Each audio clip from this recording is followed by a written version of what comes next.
this in action in a little bit as we push on.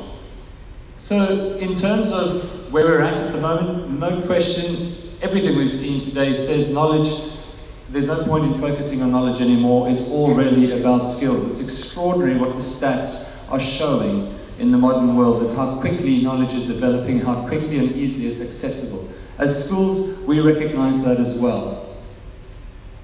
I love reading Bill Derisovich's book. It rocked the prep school world of the US in 2015, where he attacked the prep schools for driving children like excellent sheep into the Ivy League universities, but without any broader skills. And we've seen lots of this demonstrated today in all sorts of different ways. And lots of schools tend to be stuck here. We're stuck in the knowledge thing, we're stuck in the questions of league tables, the pressure that boards and inspectors and stakeholders such as financiers, etc. will expect us to deliver on these sorts of areas, when really this is what we need to be focusing on, and we've heard that time and time again today. I don't need to labor on that.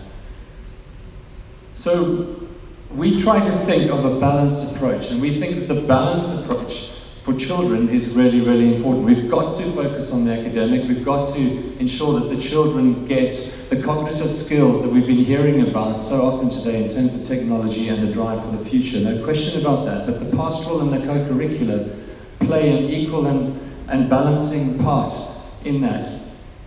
And so we come up with ways in which we can drive for the cognitive ability, but also in creative ways that also provide the soft skills. So we've got innovation and we've got entrepreneurial skills and enrichment programs in place which allow children to really drive. Kennedy on the left, my left, your right, she transformed the social studies curriculum by creating a board game called Go Abu Dhabi.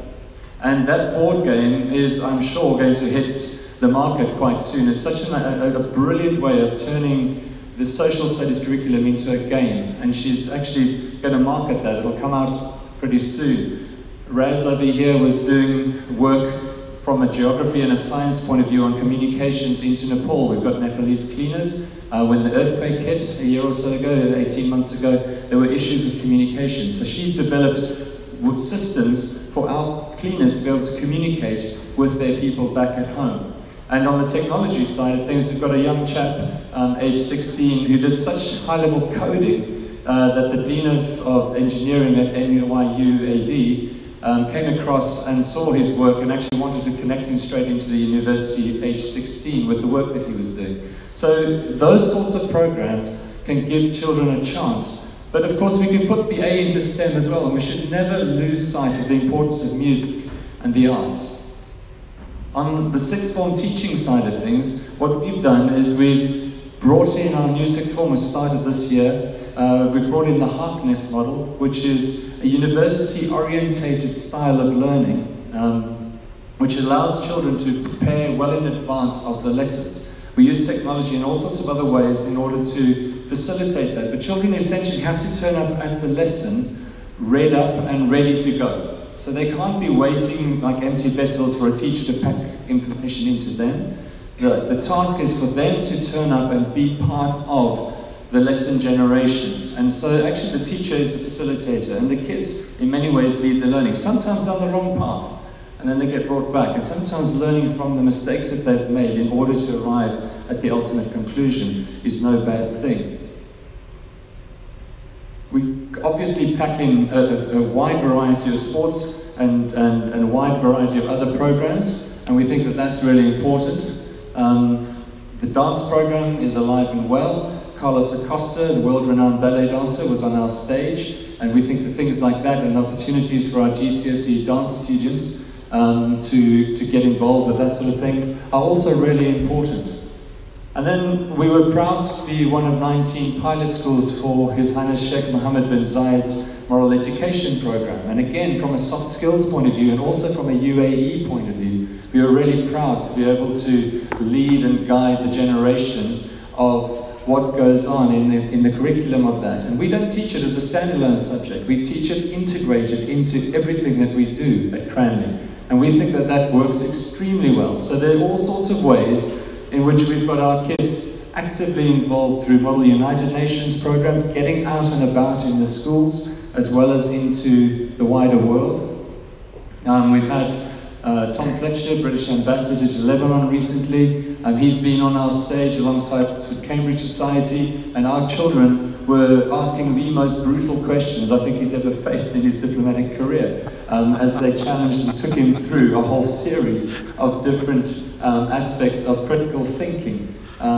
So those sorts of things, we've created souks. We had the children actually generated and created their souk in order to act out and be a part of a wide-ranging number of subjects coming together. And you'll see that, whether that connects into trade and travel and communication, whether that tracks into the science department, where they were generating and making perfume in order to sell in the souk, that whole cross-curricular approach enables kids to be able to think outside of the box. They're not just getting the standard style of teaching and learning that I think can, at sometimes does, stifle them.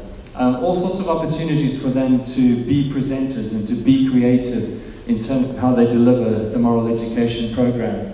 And very active learners they are too. But I'm going to take a short break if I may. This feels a little bit like a cop-out, but I'm going to present a video clip to you that I think best defines what a content creator looks like. And this is quite a long clip. I was given 20 minutes and this will take me pretty much to the end. And then I'll only have one slide after this, I promise. But I think it's a very powerful tool because I want the teachers and most importantly the children to demonstrate to you the power of content creation in a very unique and special way, in such a way that the soft skills that they learn and develop through what you're about to see will be with them for life, and which I've got no doubt will go beyond anything that we can possibly do in the classroom. Please watch this together.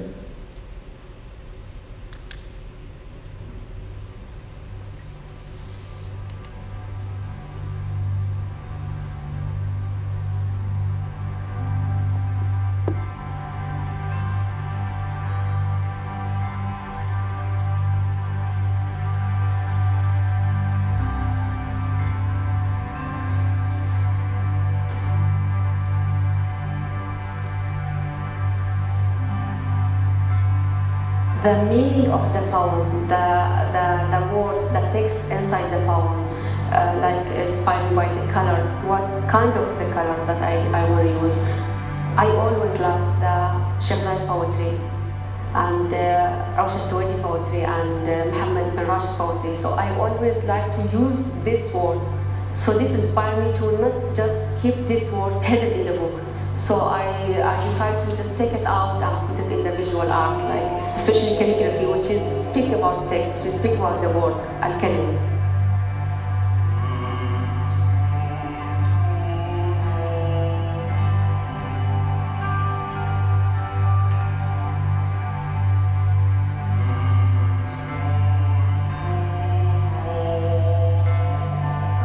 So this project is where we had some amazing people who came from the UK just to collaborate with our school and make an opera in 5 days, which is something that I've never really done before, which is a really great new experience for I think all of us.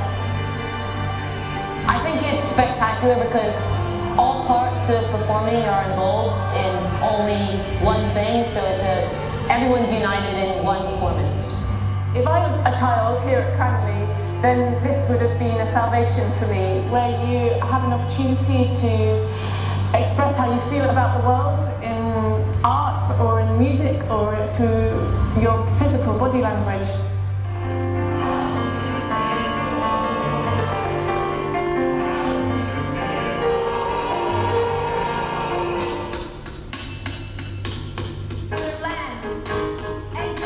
What we've done is we've started off by asking some really big questions. Questions like, what is beautiful? What is beautiful about Abu Dhabi? What do we love about the world?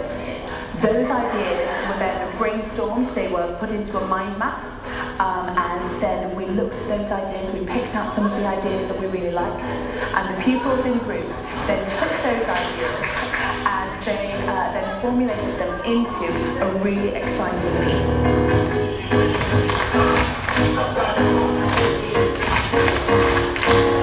We just brainstormed ideas and then just made it into a song, and then sung it, hummed it, tried to find the best pitch and key for it, and then it just came together like that. That sense of community, which you don't get, sitting in an ordinary lesson. It's a real sense of community and being together, making something together that everyone feels really proud of.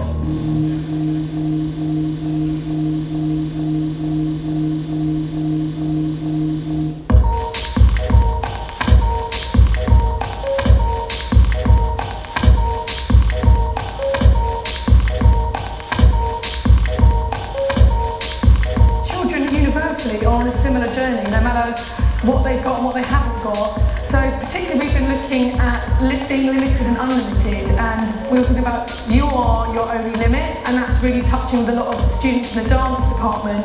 So I think, hoping that this will give them a chance to give themselves a break and enjoy the process and not be hitting the finish line as quickly as they think they need to, but enjoy that process and trust that you will get something.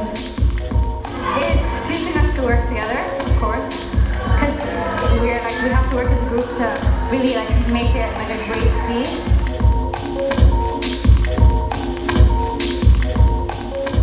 Me and my fellow students, we built the art from scratch, from different pieces of wood, and it's all come together to build this amazing, spectacular thing.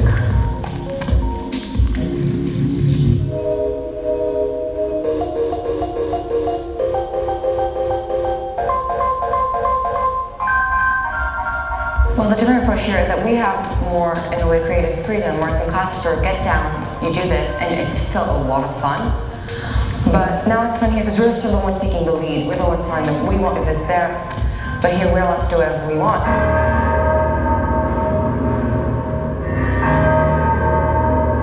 Really binds the performing arts sectors together, so dance and music and drama, we're now being brought together, and same as art, they're creating the sets, but when we're on stage, suddenly everybody starts to work together and all the different arts come together, and it's really cool to watch. They elevate the whole piece so dramatically, and we all follow them. We, in a section of the whole piece, it is them, and they just give us so much energy that just makes it 100 times better, for sure.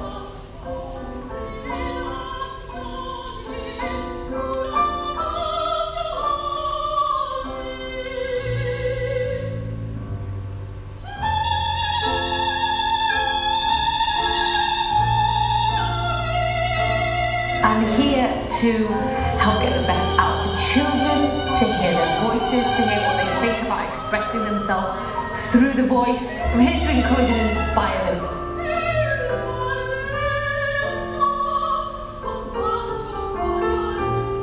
I love working with this team. I feel very privileged to be working with this team. They're such a high spec of artistic talent that push the boundaries. They don't just go to the level that people can do, they exceed that line and more.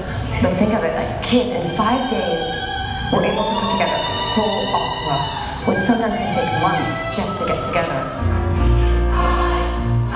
I think it's going to actually blow people's minds.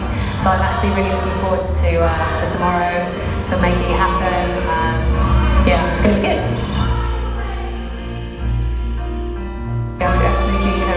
To do something along these lines. It is vital for the students, it's part of the students' education, and I think it's going to absolutely encourage them in the fields of performing arts.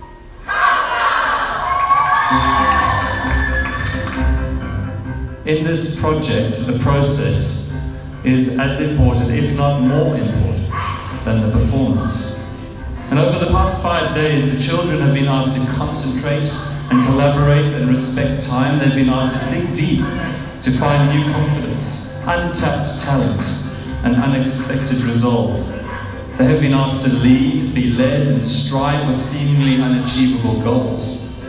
And as a result, they have grown as students and as people.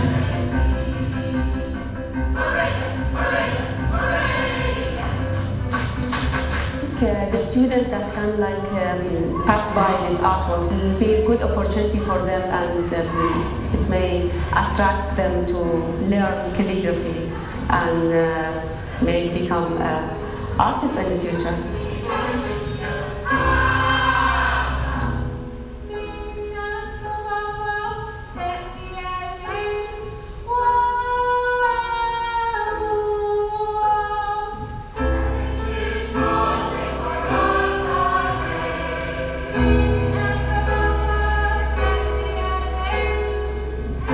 It's very difficult to see where something's going if you've never done it before, and I really hope that when they get to the end of that performance, there'll be that amazing feeling, which is a once in a lifetime chance to feel kind of like you've really elated and congratulated for what you've done. Every single person has made a huge difference to this project.